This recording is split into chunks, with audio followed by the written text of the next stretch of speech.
Good morning, TKPC 모닝 카페입니다. 어제 찬양을 제가 들려드리면서 여러분들께서도 좋아하시는 찬양 있으시면 그걸 밤이나 낮이나 하루 종일 한번 흥얼거려 보시라 말씀드렸는데요. 한 권사님이 전화를 주셨어요. 아침에 모닝 카페 하시고서 계속 찬양을 흥얼거리고 계시노라고. 멀리 갔더니 처량하고 고나요. 이 찬양을 예전부터 이미 오시고서 즐겨 부르셨는데 어제 하루 동안 부르고 계시노라고 그렇게 전화를 주셨습니다. 여러분들도 어제 하루 동안 평소 즐겨 부르시던 찬양을 계속 부르셨을 줄로 믿습니다. 어제는 또 이런 얘기도 들었습니다. 수요 예배를 마치고 어느 권사님하고 또 우리 교회 건물 관리하시는 박주철 집사님하고 대화를 나누고 있었는데요. 박 집사님이 그러셔요. 구스 족장이 왔습니다. 그러셔요. 저희가 수요예배 때 족장과 함께 걷기 시리즈를 하고 있지 않습니까? 이제 아브라함 끝나고 이제 이삭과 리브가로 넘어왔는데요. 갑자기 구스 족장 얘기를 하셔가지고 구스 족장이 누구지? 했는데 그 캐나다 구스 있지 않습니까? 철새요. 그 새들이 예년에 비해서 엄청 늘었는데 아무리 봐도 그 새들의 족장이 이 구스 때의 우두머리가 우리 교회로 온 것 같다라고 그렇게 얘기를 유머러스하게 하시더라고요. 그래서 제가 족장과 함께 걷기 설교를 하는 바람에 구스 족장이 나타난 것 같다고 죄송하다고 좀 농담을 했습니다. 요즘 구스대가 교회 주변을 많이 돌아다니는 것 같아요. 우리 추수감사주일에 교회 방문하실 때 신경 쓰셔야 될 것 같아서 겸사겸사 말씀을 드립니다. 오늘은 이 이야기로 새벽 카페 시작해보죠. 그러고 보니 추수감사주일이 이제 3일 남았네요. 오늘도 여러분들의 감사의 제목이 갱신되실 수 있길 바랍니다. 매일매일 감사의 제목을 쓰다 보면요. 그게 참 그 범위가 넓어지는 것을 경험하게 됩니다. 이런 것도 감사의 제목이 될 수 있구나. 이제 그런 생각을 하게 될 때가 있는데요. 여러분들께서 월요일부터 감사의 제목을 매일매일 적어 오셨다면 아마 오늘 내일쯤에는 생각지도 못했던 그런 감사의 제목이 나올 수도 있겠다라는 그런 생각이 듭니다. 혹시 여러분들께서 어떤 귀한 생각을 하시게 됐다면, 주님께서 귀한 어떤 아이디어를 주셨다면 여러분 댓글로 한번 남겨주시거나 저한테 알려주셔도 좋을 것 같습니다. 내일 한번 그런 내용들 나눠봐도 좋을 것 같아요. 저는 사실 오늘 말씀 속에서도 감사의 제목을 찾았거든요. 사실 찾기가 쉽지 않은 그런 본문이기는 했습니다. 왜냐하면 우리가 계속 보아왔듯이 역시나 오늘도 유다의 어떤 죄악을 지목하는 그런 구절이거든요. 그런데 여기서 어떻게 감사의 제목을 찾았을까요? 오늘 말씀을 한번 여러분 쭉 읽어보셨다면 반복해서 나오는 단어가 있다는 것을 보실 수가 있습니다. 그게 사실 오늘 말씀의 주제겠죠? 어떤 주제입니까? 안식일에 짐을 지는 문제입니다. 제가 오늘 유튜브 제목에도 적어 두었거든요. 안식일에 짐을 지고. 이 문구가 반복적으로 오늘 말씀 속에 나오고 있습니다. 21절에 나오고요. 22절, 24절, 또 27절에도 등장을 합니다. 안식일을 지키라 라는 것은 사실 하나님께서 우리에게 내려주신 아주 거룩한 명령이죠. 그런데 안식일에 정확하게 무엇을 해야 하는가, 그리고 무엇을 하지 말아야 하는가, 그것은 분명하지가 않습니다. 성경에 나와 있는 내용들이 그렇게 분명하지 않기 때문에 후대의 바리새인들은 그 규정을 엄격하게 만들기 위해서 우리가 하나님의 뜻을 잘 지켜야 된다고 믿었기 때문에 수백 수천 가지의 해서는 안 될 일들의 목록을 만들었어요. 그리고 오늘날 유대인들은 그것보다도 더 방대한 목록을 가지고 있습니다. 예수님 시대 바리새인들보다도 훨씬 더 방대한 해서는 안 되는 일과 해서는 되는 일의 목록을 가지고 있어요. 엘리베이터 버튼을 누르는 것조차 안 돼서 뭘 하는지 아십니까? 안식일 전용 엘리베이터를 만들 정도입니다. 이 엘리베이터는 어떤 거냐면요. 그냥 자동으로 계속 운행하는 엘리베이터예요. 엘리베이터가 마치 에스컬레이터처럼 운행한다고 생각하시면 돼요. 층층마다 자동으로 열립니다.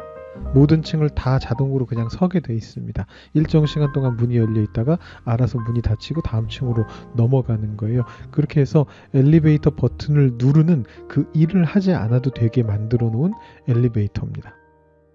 이 이스라엘 지역의 좀 큰 건물에는 이 안식일 전용 엘리베이터를 반드시 설치하게 돼 있고요.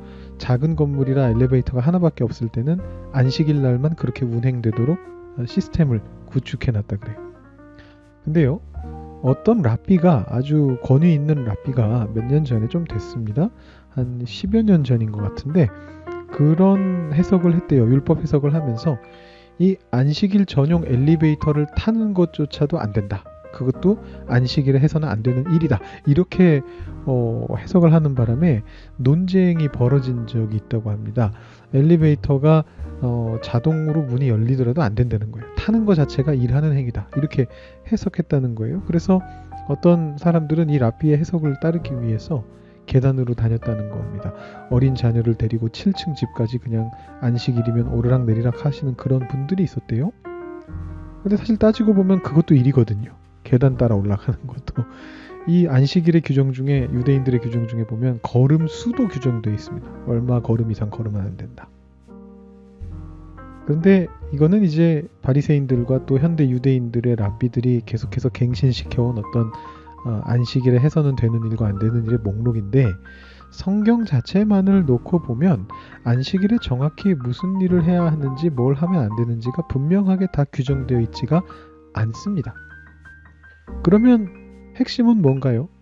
우리 개신교인들은 안식일에 뭘 해야 됩니까? 안식일에 정신을 지키는 게 핵심이죠.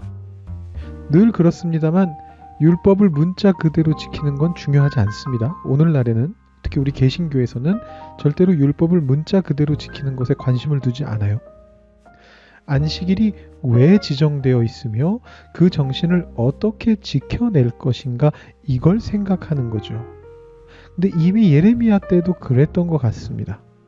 예레미야는 하나님의 명령을 전하면서 안식일을 거룩하게 지켜야 된다는 하나님의 명령을 전하면서 이런저런 안식일의 규정들을 열심히 얘기하지 않습니다. 야, 안식일이니까 이것도 하지 말고 저것도 하지 말고 요것도 하지 말고 그래야 된다, 이런 얘기를 하지 않아요.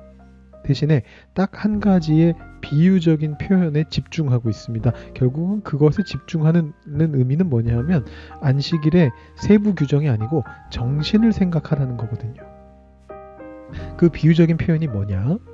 예루살렘 성문을 드나들 때 짐을 지고 드나들면 안 된다라는 것입니다. 여러분, 이 문이라고 하는 것은 사람이 생활을 하기 위해서 드나드는 공간입니다.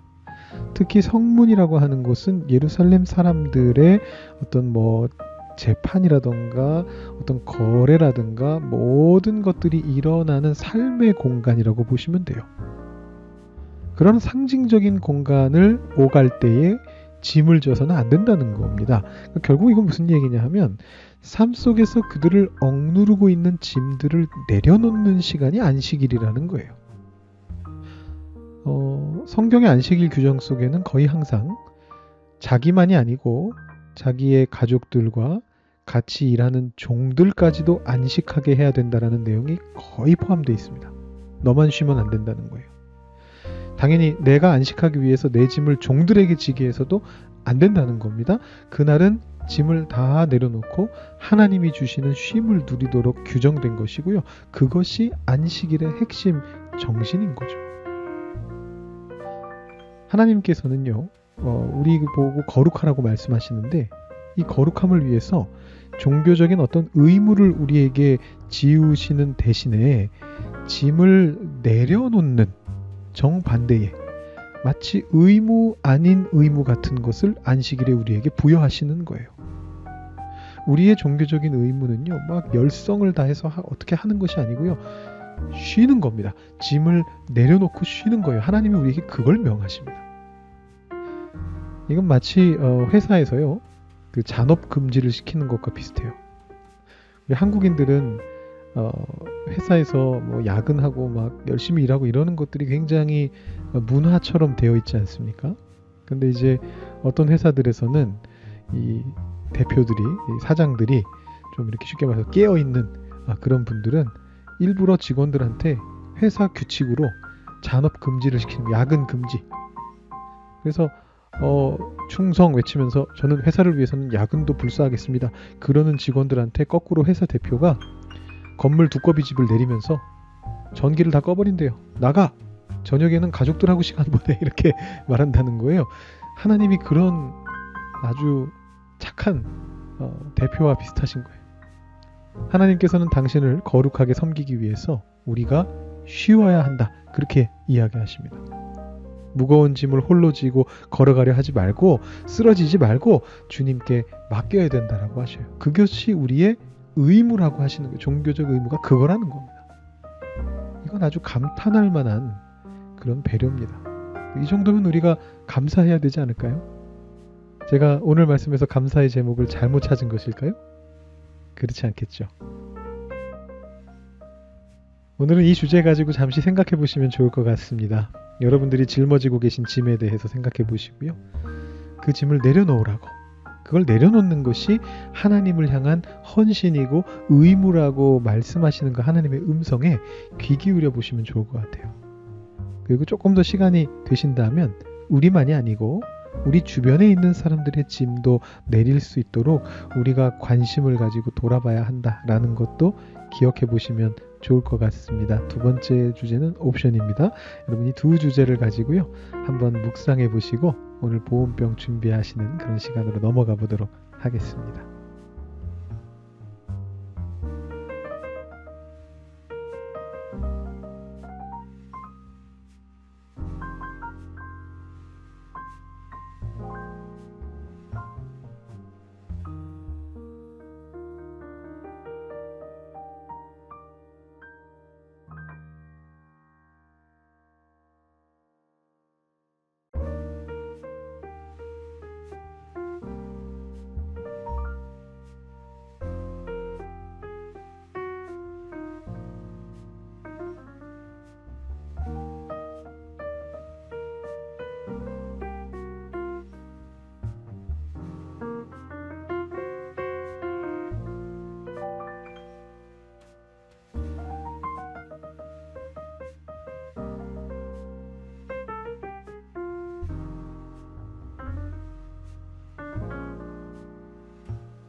오늘의 보온병에는 시원한 냉수를 한번 담아보시죠. 요즘 날씨가 좀 춥습니다만 짐을 잔뜩 지고 다니다 보면 땀이 나게 마련입니다. 그럴 때 시원한 냉수만한 게 없죠. 여러분 잠시 일을 멈추시고 짐을 내려놓으시고 냉수를 마시며 쉼을 가지시면서 하나님께서 내 짐을 어떻게 내려놓게 하시고 어떻게 쉼과 평안을 주실지를 생각해 보시는 그런 시간을 가지시면 좋을 것 같습니다. 그리고 그것을 또 다른 감사의 제목으로 적어보시면 어떨까요? 제가 기도하고 오늘 새벽 카페 마치겠습니다. 하나님 아버지 감사합니다. 오늘도 하나님의 말씀을 보며 감사의 제목을 찾을 수 있게 해주시니 감사합니다. 그 감사가 하나님께서 우리에게 허락하시는 귀한 의무, 쉼과 관련된 것이라서 더더욱 감사합니다. 우리는 우리에게 부여된 짐들을 짊어지고 가느라고 매일매일 너무나 고생합니다. 근데 하나님께서 안식일에는 그 모든 것들을 내려놓고 하나님이 허락하는 그 쉼을 받아 누리라 라고 그렇게 말씀해 주시니 참 감사합니다. 우리의 삶 속에서 우리가 내려놓지 못하는 짐들을 주님께 아뢰면서 기도하는 가운데, 주님의 말씀을 묵상하는 가운데 온전히 내려놓고 주님 붙잡고 나아갈 수 있는 저희들이 되도록 주님 인도하여 주시옵소서. 오늘 하루의 삶 속에 주님 그렇게 임하여 주시고, 이번 주일날 맞이하게 될 추수감사주일을 통해서 우리가 주님 앞에 더욱더 깊이 감사하며 안식을 누리는 것에 대해 생각해 볼 수 있도록, 그것을 경험할 수 있도록 주님께서 도와주시옵소서. 하나님께서 베풀어 주실 은총에 감사드리며 예수님의 이름으로 기도드립니다. 아멘. 오늘도 주님과 함께 감사의 목요일 맞이하실 수 있기를 바랍니다.